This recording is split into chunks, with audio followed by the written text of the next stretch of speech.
శ్రీ సర్దార్ సర్వాయి పాపన్న గౌడ్ గారి వర్ధంతి సందర్భంగా ఇక్కడ విచ్చేసిన మా స్థానిక కార్పొరేటర్ సునీతమ్మ గారికి, సునీతారామ యాదవ్ గారికి, అదేవిధంగా మా మాజీ కార్పొరేటర్ జగదీష్ అన్న గారికి, మా పెద్దన్న, మాకందరికీ ఒక పెద్ద మనసుతో ఆశీర్వదించే మా మల్లేష్ అన్నకి, మా సీనన్నకి, అదేవిధంగా మైలన్నకి, ఇప్పటిదాకా సర్వాయి పాపన్న చరిత్రని గొప్పగా చెప్పిన చంద్రశేఖర్ గారికి, మా ప్రభాకర్ అన్నకి, ఇంకా ఇక్కడ ఉన్న ఇతర గౌడ కులస్తుల పెద్దలకి, ఇక్కడికి వచ్చిన మా బీఆర్ఎస్ నాయకులకి, ఇక్కడికి వచ్చిన ప్రతి ఒక్క పెద్దలకి అందరికీ నమస్కారం తెలియజేసుకుంటాను. ఇవాళ ఇంత పెద్ద చరిత్ర కలిగిన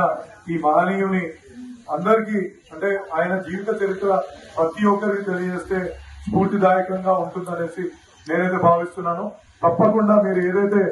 కోరుతున్నారో ట్యాంక్ బండ్ మీద ఆయన విగ్రహం ఏర్పాటు చేయడానికి, అదేవిధంగా ఇలా భువనగిరి కిల్లాని కూడా ఆయన పైన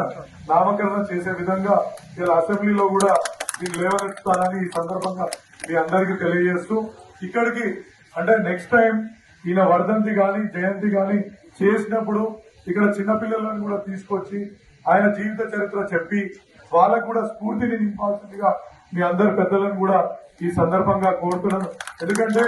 ఈ విధంగా స్ఫూర్తిదాయకంగా ఒక మొఘల్ చక్రవర్తుల పైన, అప్పుడున్న గోల్కొండ చక్రవర్తుల పైన పోరాడిన గొప్ప యోధుల గురించి చాలా మందికి తెలియాల్సిన అవసరం ఎంతైనా ఉంది. దాంతో